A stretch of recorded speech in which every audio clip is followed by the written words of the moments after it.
আমি কি এগুলো নিজের লেগে করতেছি? আমি তো এগুলো দেশের লেগে করতেছি, তোমাকে লেগে করতেছি, তোমাকে ভালোর লেগেই করতেছি।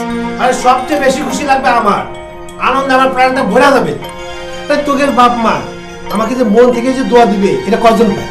হ্যাঁ, আমি তো আল্লাহর কাছে কিছু চাই না, শুধু বলি যে আল্লাহ তুমি আমাকে অনেক দিছো, অনেক টাকা পয়সা দিছো, আমি আর চাই না, আমাকে শুধু এইটুক দাও যে আমার দ্বারা যেন কারো কোনো ক্ষতি না হয়। আর এত বলিকে বারে বারে আমি কথা শুনতে পারবো না স্যার। এই তিনটারে আবার হইলি আইছি স্যার, অগলকে সারাদিন বগর বগর করতে করতে আমার মুখ বিষ হয়ে গেছে গা। আপনি হ্যান্ডেল করে স্যার, আমি পারতাছি না। জিগান না স্যার, কি সমস্যা? স্যার আমরা তো গরিব মানুষের পোলা, আপনি যদি আমাকে একটু কনসিডার করতেন তাইলে আমরা আমাদের জীবনটারে বদলায় পারতাম স্যার। আরে ভাই, তোমাদের ভাগ্য পরিবর্তনের জন্যই তো আমরা ব্যবস্থা করতেছি, তোমরা যাতে মালয়েশিয়া গিয়া তোমাদের ভাগ্য পরিবর্তন করতে পারো সেই জন্যই তো আমরা এই ব্যবস্থা করতেছি, এত কষ্ট করতেছি, এটা তোমরা বুঝতেছো না? স্যার আমাকে কারোরই 2.5 লাখ টাকা দেওয়ার ক্ষমতা নাই স্যার। আমি তো 2.5 লাখ টাকা দিতে পারতাম না। এইটা আমি বুঝি, 2.5 লাখ টাকা দিয়া বিদেশ যাওয়া আসলেই খুব কষ্টের ব্যাপার। আর আমাদের দেশের মানুষের আয় রোজগার কত কম, কিন্তু তারপরে তো মানুষ যাইতেছে না। ঘর বাড়ি জমি জমা গোয়ালের বলদ বিক্রি করেও তো যাইতেছে। যারা টাকা জোগাড় করতে না পারতেছে তারা মা বোনের গয়না বিক্রি করতেছে, মহাজনের কাছ থেকে চড়া সুদে ঋণ নিতেছে। কারণ আমি তো এখানে খুবই অসহায় ভাই, কি করুম কও? যদিও রেট 86,000 টাকা, কিন্তু আমার তো কিছু করার নাই। আমি 2.5 লাখ টাকা নিয়ে মনে করতেছি আমি অনেক টাকা লাভ করতেছি। আরে জানো কত খানা খন্দকে পদে পদে মানুষের টাকা দিতে হয়, এটা কি তোমরা বুঝো? আমার এনে কিচ্ছু করার নাই ভাই। স্যার আপনি কারে কি কইতেছেন? আপনার কয় পয়সা লাভ কয় লোকসান আমি জানি, আমার যে বেশি কেউ জানে না। আরে জানো স্যার ঢাকা শহর হসপিটালটা ছোট বাড়ি বিবানায় পারে নাই। তুমি চোপা কম্পিউটার। আরে আসলে তো করতেছি না, আরে লাভ করা দিনে দিনে অনেক কঠিন হয়ে যাইতেছে। আর আমার এত লাভের তো দরকার নেই, কার কাছ থেকে লাভ করবো? তোমাদের কাছ থেকে। এই তোমরা এত কষ্ট মষ্ট করে ঢাকা শহরে টাকা নিয়ে এসো, তোমার কাছ থেকে লাভের দরকার আছে? তুমি আমার ভাইয়ের মতো, আমার ভাইয়ের মতো, আমার ভাতিজার মতো। আমার ভাতিজা? এই ওর যদি ভাতিজা তাহলে আমারও তো ভাতিজা, তাই তোরা তোমার ভাইয়ের মতো নেই। শোনো, আমি কি আমার ভাইয়ের বুকে ছুরি চালাইতে পারি? আরে আমার একটা ভাই যদি আমার মাধ্যমে মালয়েশিয়া যাইতে পারে, সেখানে একটা ভালো চাকরি পাইতে পারে, আয় রোজগার হয়, যদি কিছু সঞ্চয় করে দেশে ফেরত পাঠাইতে পারে গরিব বাপ মায়ের কাছে, তাকে মুখে হাসি ফুটাইতে পারে, তাহলে আমার থেকে খুশি কে বেশি হইব কও? আমি কি এগুলো নিজের লেগে করতেছি? আমি তো এগুলো দেশের লেগে করতেছি, তোমাকে লেগে করতেছি, তোমাকে ভালোর লেগেই করতেছি।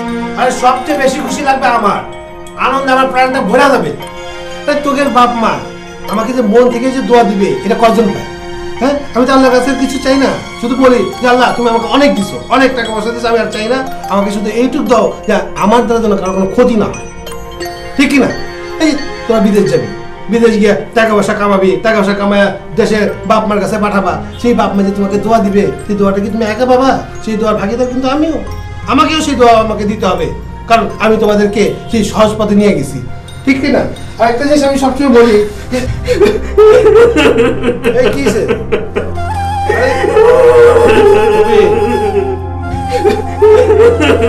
এই কিসে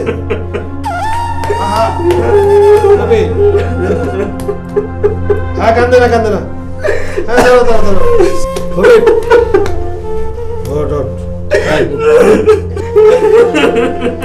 আমার স্যার মা নেই স্যার, আপনি আমার বাবা, আপনি আমাদের বিনা পয়সা মালয়েশিয়া পাঠান, আমাদের স্যার জমি জানে তোলা যে বিক্রি করে যাবো স্যার। আমি কাজ করে স্যার 2.5 লাখ থেকে 5 লাখ টাকা দেবো, আপনার টাকা 70 গ্রাম বাড়িতে টাকা আলাদা করবো স্যার। আরে কাঁদিস না, হ্যাঁ পাগল কাঁদে। হ্যাঁ, তোকের জন্য আমি এই ব্যবসা করছি, এই ব্যবসা কিলা করছি কাজের জন্য, আমার জন্য, তোকের জন্য।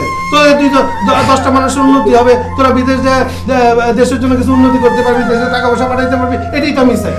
হ্যাঁ, আমার মনটা তো তোদের জন্যই সবসময় ব্যবসার মধ্যে, এই সকাল থেকে এটার মধ্যে বিদেশে হাজার হাজার কথা বলি কাজের জন্য। আপনি খালি একটু দয়া করুন স্যার। যত কত বড় চিন্তা করছে তুমি বলে, তোমরা খালি বগর বগর করতে। তুমি আবারও চোপা পিটাইতেছো, যাও অবলিয়া বাইরে যাও। আর শোনো, তোমরা একটু টেনশন কম করো, ঠিক আছে? মালয়েশিয়া থেকে ক্লিয়ারেন্স আইলেই তোমরা লগে লগে যাইবা, একদম টেনশন কম লইবা, ঠিক আছে? কোনো অসুবিধা নেই, যাও বাবা, কোনো অসুবিধা নেই। তুই যাই রোজগার পাঠানো কইছি, তাহলে একটু পার্কে টার্কে নিয়ে ঘোরাও, মন খুব ভালো হয়ে গেছে। যাও, ওয়ালাইকুম আসসালাম।